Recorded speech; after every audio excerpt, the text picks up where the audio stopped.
Bonjour à tous et bienvenue dans ce nouvel épisode de Vague à l'âme. L'épisode du jour est consacré à l'expérience de séparation. La séparation dans une relation amoureuse, la séparation dans une relation amicale, la séparation dans une relation professionnelle aussi, pourquoi pas. Bref, ce qu'on va appeler, entre guillemets, la rupture du lien qui unissait deux personnes. J'insiste vraiment sur les guillemets pour une raison bien précise que je détaillerai plus tard dans l'épisode. Restez bien jusqu'à la fin. Je vous partage ici une clé qui pourrait vous aider à aborder autrement une expérience de séparation. Comme à chaque introduction, je le rappelle, peu importe les informations qui sont partagées ici, il ne s'agit pas là d'une vérité, mais simplement un angle de vue exprimé en fonction de ma dimension de conscience dans cet instant. Peut-être que dans un mois, ce que je raconte là ne va plus du tout résonner avec moi et c'est ok. Ça fait partie de l'apprentissage, on évolue, on chemine, voilà. Alors, j'espère que cet angle de vue ici, dans cet instant, peut-être va te permettre d'aborder l'expérience que tu vis autrement. Si ça résonne avec ton cœur, prends ce qui te parle et si ça ne résonne pas, eh bien c'est pas grave, laisse-le tout simplement. Tout d'abord, je vais revenir sur le terme rupture du lien que j'ai mis entre guillemets tout à l'heure en introduction. Donc rupture du lien, c'est une définition que j'ai trouvée sur Google de la séparation. Pourquoi j'ai mis rupture du lien entre guillemets ? Eh bien, si on part du principe que nous sommes tous issus de la même source universelle, alors on ne peut pas parler de rupture. Comment rompre quelque chose qui vient de la même base ? Même si on casse en deux, on coupe en deux, chacune des deux parties garde en elle la part de l'autre. Donc, difficile d'employer le terme rompre. Vous voyez ce que je veux dire ? Prenons un exemple, ce sera peut-être plus parlant. Prenons l'exemple d'un bout de gomme. Coupez le bout de gomme en deux. On est d'accord, la gomme est toujours présente, mais à présent, on a deux petites moitiés de la gomme, n'est-ce pas ? Eh bien ici, on va venir couper à nouveau deux petites moitiés. Qu'est-ce qui se passe ?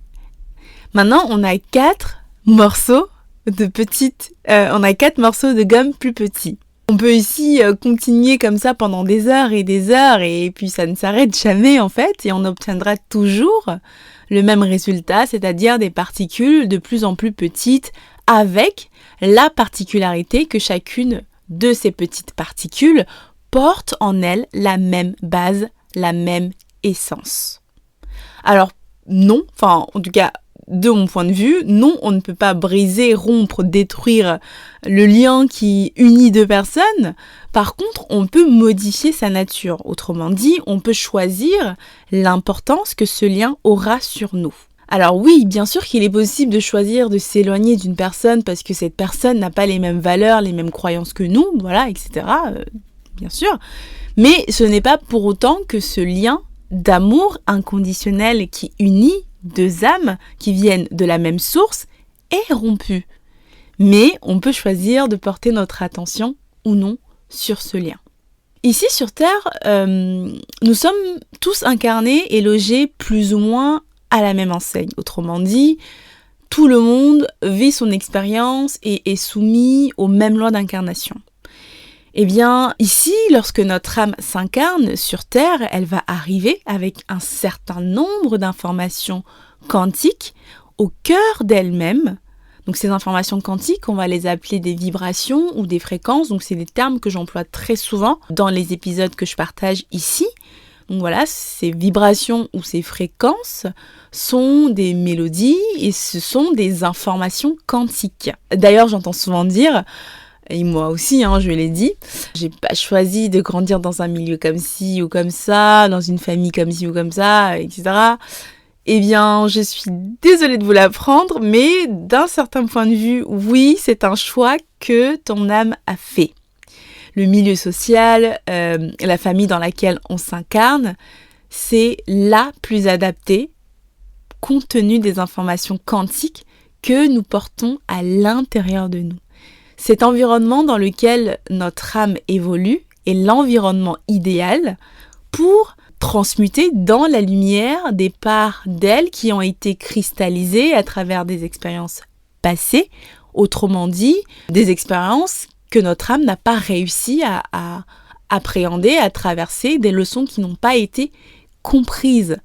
Donc, ces informations quantiques ont été cristallisées comme empaquetées, condensées, si je puis dire. Voilà, condensées, c'est ça. Condensées, empaquetées, donc densifiées. Donc, c'est très lourd comme information. C'est la raison pour laquelle, quand on vit parfois des expériences, c'est super lourd. C'est pas quelque chose de léger. Tu sais, voilà, on va vivre quelque chose qui va nous prendre la tête, qui va nous déstabiliser. Ça va être quelque chose qui va être lourd. Ces informations quantiques sont tout simplement cristallisées, condensées dans notre âme. Donc oui, d'un certain point de vue, c'est ton âme qui a fait le choix de grandir dans cet environnement social, dans cette famille, mais d'un autre point de vue, non, effectivement, parce que, voilà, on peut dire que ce n'est pas un choix qui a été fait en conscience, toi, le choix a été fait, tu n'étais même pas encore né, voilà. Donc oui, non, voilà, il n'y a pas de vrai ou faux, tout est relatif, donc il y a plusieurs points et angles de vue. Eh bien ici, cette fréquence, cette vibration qui vibre à l'intérieur de l'âme quand elle se diffuse dans l'espace comme une onde, elle va rebondir sur les parois de l'expérience du jeu terrestre pour proposer des expériences dans son quotidien. Donc je ne vous apprends rien ici, c'est quelque chose que j'ai déjà développé dans un de mes épisodes, il me semble, c'est l'épisode sur l'amour inconditionnel. Donc si ça vous intéresse, n'hésitez pas à aller jeter un œil ou une oreille. Et voilà, c'est de la physique, hein, la loi électromagnétique, le fameux tu attires ce que tu vibres. D'ailleurs, petit aparté, parfois on attire des expériences à nous qui n'ont rien à voir avec ce qu'on a vécu plus jeune, dans notre enfance, etc. Eh bien, tout simplement parce que ces informations quantiques peuvent aussi provenir de la famille dans laquelle on s'est incarné, du milieu social dans lequel on s'est incarné, plutôt de la famille. Donc parfois on a des expériences qui nous arrivent, voilà, en pleine face, mais on n'a même pas conscience qu'elles sont à l'intérieur de nous parce que on peut dire qu'elles ne font pas partie de notre expérience, mais on en a hérité, si on peut dire ça comme ça. Mais ici, bien sûr, le but de tout ça, c'est pas de savoir d'où telle ou telle information quantique vient, mais simplement de ne pas s'identifier à cette information et donc à l'histoire que l'on pourrait se raconter à travers cette expérience. Parce que plus on va s'identifier à l'expérience, plus on va ramener notre énergie sur l'expérience, plus on va créer notre réalité. Et ouais, bref, je divague, revenons au sujet de base, je m'égare. Eh bien ici, cette petite âme, quand elle arrive sur cette planète Terre avec sa vibration, qui est bien entendu une vibration unique, avec pour objectif de s'élever, d'élever sa fréquence vibratoire en transmutant dans la lumière des parts d'elle qui ont été cristallisées, eh bien ici, cette âme va alors attirer à elle une expérience. Dans le sujet du jour, elle va attirer à elle une relation amoureuse. Autrement dit, sa fréquence vibratoire de notre petite âme va matcher avec la fréquence de la personne qu'elle va rencontrer. Comme si vous savez, vous êtes en train de marcher tranquille, vous rencontrez quelqu'un, ami d'amis, dans un bar, peu importe, vous croisez quelqu'un, vous jouez votre petite mélodie, votre nature, votre identité à l'intérieur de vous, et là, cling, la personne en face de vous joue la même mélodie, plus ou moins la même mélodie, parce que chaque mélodie est unique. En tout cas, elle joue des mélodies qui se ressemblent, donc on parle souvent d'être sur la même longueur d'onde, et dans ces cas-là, on parle alors de résonance ou de dissonance, quand ces deux âmes vont jouer une mélodie qui vont se ressembler. Dans notre exemple, nos deux petites âmes s'attirent par exemple sur une mélodie dissonante. Autrement dit, l'information fréquentielle que notre petite âme a besoin de transmuter ici, dans la matière, c'est par exemple la blessure de l'abandon, classique. Elle doit apprendre la leçon de lâcher prise, dit autrement, accepter les expériences dans ses relations qu'elle vit, telles qu'elles sont, sans pour autant se préoccuper de savoir si la relation qu'elle est en train de créer va s'arrêter un jour, de peur d'être abandonnée, etc., etc. D'autre part, l'information quantique, l'information fréquentielle de l'autre petite âme, donc de son amoureux, de la personne qu'elle rencontre, va aussi être la blessure de l'abandon, comme par hasard, mais exprimée sous un autre angle. Parce qu'il y a bien sûr plusieurs expressions dans la matière d'une même information quantique. Il n'y a pas une information qui s'exprime de la même manière. C'est aussi ça la beauté du jeu de la vie. Par exemple, ici, la leçon à apprendre pour donc notre âme, notre amoureux dans l'exemple, serait peut-être d'être plus à l'écoute de ses ressentis, de son intuition, et peut-être être moins dans le mental, dans la peur de se dire « Ok, mais en fait, à quoi ça sert de m'investir dans cette relation si dans un an ça se termine, et en fait, si ça marchait pas, et en fait, si elle me trompe, et en fait, si, et en fait, ça... Bref, vous voyez ce petit singe là dans la tête qui crée tous les scénarios possibles et inimaginables. Vous voyez de quoi je parle, n'est-ce pas ? D'ailleurs, petit aparté, encore une fois, je ne suis pas en train de dire que c'est une mauvaise chose que d'être dans le mental ou trop dans l'émotion, attention. Mais il faut doser. Tout est une question d'équilibre dans la vie. Je dis toujours que derrière chaque expérience, il y a une leçon. Tant que la leçon n'est pas comprise, l'expérience est répétée. Peut-être pas au même degré, mais l'expérience est répétée jusqu'à ce que l'âme transmute dans la lumière ces parts d'ombre à l'intérieur d'elle qui ont été cristallisées, condensées. Donc voilà, nos deux âmes se retrouvent dans cette expérience et puis finissent par vivre une expérience de séparation. Tout simplement parce que par effet miroir, elles ont chacune à leur tour mis en lumière leurs insécurités, leurs informations à cristalliser. Dans une relation, quelle qu'elle soit, il faut savoir qu'on cherche toujours chez l'autre ce dont on a l'impression de manquer à l'intérieur de soi. Par exemple, on va penser qu'on manque d'amour parce que il s'est passé ça ou ça dans notre enfance, ou on manque de sécurité. Ça peut être des choses qui sont inconscientes, hein. Et on va naturellement aller chercher à l'extérieur, chez l'autre, ce qui nous manque à l'intérieur. C'est un processus qui est naturel. Si on reprend notre exemple, notre petite âme va chercher en l'autre le sentiment de sécurité qui est en apparence absent chez elle à cause de son bagage fréquentiel. Au début de la relation, l'autre, bien sûr, va lui donner ce qui semble lui manquer. Mais à partir du moment où l'effet miroir entre en action, les insécurités remontent à la surface. Les émotions associées à ces insécurités remontent également à la surface. Et c'est comme ça qu'ensuite, nos deux âmes se perdent dans l'histoire qu'elles se racontent. Et bien sûr, plus on va porter notre attention sur l'histoire, plus cela va être validé dans l'expérience. Autrement dit, plus je vais être dans cette demande de sécurité, parce que si, parce que ça, parce que tu comprends, j'ai besoin que tu me prouves ci, j'ai besoin que tu me prouves ça, et tout simplement, je vais le valider dans l'expérience parce que l'autre en face de moi va simplement me donner ce que je vibre à l'intérieur de moi. C'est QFD. Mais alors, si on regardait cette expérience de séparation sous un autre angle, la vie nous propose toujours l'expérience la plus juste pour nous, pour notre évolution. Après, à nous de décider de l'accepter ou pas. La première des choses que l'on pourrait comprendre ici, c'est que tant que la leçon derrière cette expérience de séparation n'est pas comprise, la séparation sera toujours vécue comme une souffrance. L'expérience qui est proposée ici, c'est la séparation. Il y a une souffrance parce qu'il y a résistance à l'expérience qui est proposée. C'est juste l'expérience de séparation. Si on revient un petit peu en arrière, le lien d'amour inconditionnel entre ces deux âmes existe toujours.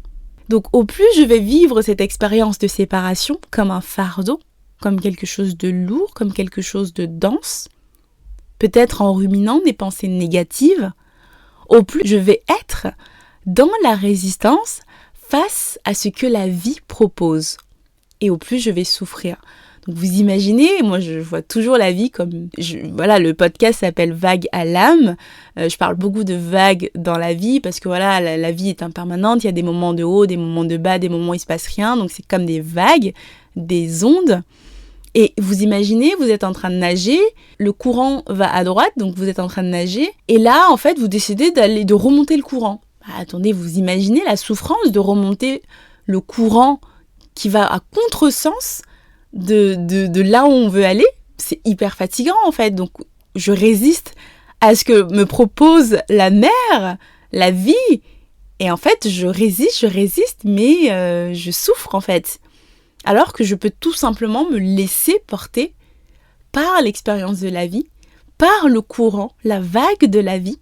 L'expérience sera beaucoup plus douce à accueillir. Et bien ici, au plus je vais vouloir changer ma douleur, ma tristesse, pour aller mieux, l'expérience, la séparation, pour peut-être me remettre avec la personne, pour peut-être faire ci ou faire ça, au plus je vais aller à l'encontre de ce que la vie propose comme expérience, au plus je vais tout simplement renforcer cette situation, renforcer cette information quantique qui est à l'intérieur de moi que je dois transmuter. Là où je porte mon attention, je place mon énergie. Et porter mon énergie sur quelque chose va tout simplement créer ma réalité. Alors ici, il y a beaucoup de nuances, évidemment, il y a beaucoup de nuances dans ce que j'avance, dans ce que je dis. C'est un point de vue différent, un autre angle de vue qu'on pourrait ici aborder dans cette expérience. Ça ne veut pas dire que toute relation qui se termine, si j'ai envie qu'elle continue, je ne vais pas aller faire en sorte qu'elle continue. Attention, c'est pas du tout ce que je dis. Ce que je dis simplement, c'est que quand tu es face à l'expérience de la séparation et que tu es dans cet état dans lequel tu souffres, peut-être essaye de regarder sur un autre angle. En revanche, si dans cette expérience de séparation, tu as l'élan d'aller reparler à cette autre âme, d'aller renouer avec cette autre âme, eh bien vas-y, go. Et en fait, il n'y a pas de règle, tu fais ce que tu veux, tu fais ce que ton cœur te dit de faire. C'est juste qu'on mette un petit peu l'église au milieu du village. Alors ici, ne serait-ce que pendant une seconde, si on portait notre attention sur quelque chose de neutre, par exemple sur cet instant présent. Non pas que ça résoudrait le problème, mais ça nous ferait tout simplement prendre de la hauteur sur l'expérience de séparation que nous sommes en train de vivre. Et peut-être avoir un élan de prise de conscience sur la leçon à apprendre derrière cette expérience. Et si cette relation ou l'expérience de cette séparation était simplement là pour m'apprendre une leçon. Cette leçon qui me permettra peut-être de vivre ma vie de manière plus harmonieuse. Au lieu d'être dans ce ressentiment, dans cette colère, dans cette tristesse profonde, dans cette limite dépression, et si cette expérience de séparation était là justement pour m'aider à transmuter cette information fréquentielle que je porte à l'intérieur de moi. Étant donné que je l'ai attirée à moi de par ma vibration, de par mon information quantique à l'intérieur de moi, alors je sais qu'elle est nécessaire pour mon évolution. En agissant de la sorte, en ramenant mon attention dans cet instant présent, cet espace de neutralité, en tournant le regard à l'intérieur de moi, en faisant ce pas en arrière, je laisse l'espace à l'intérieur de moi.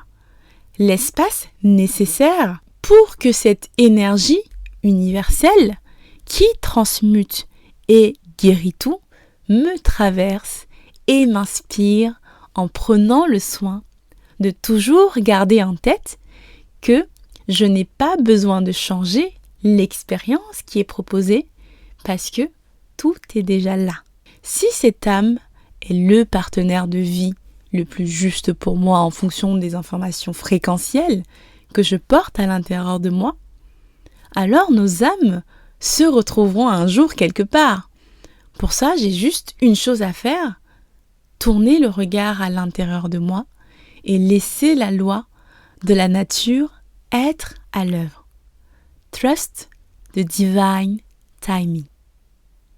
Et si cette âme n'est pas le partenaire de vie le plus juste pour moi en fonction des informations fréquentielles, quantiques que je porte à l'intérieur de moi, et comme je sais que chaque expérience est là pour me faire comprendre une leçon, alors j'accepte l'expérience telle qu'elle est.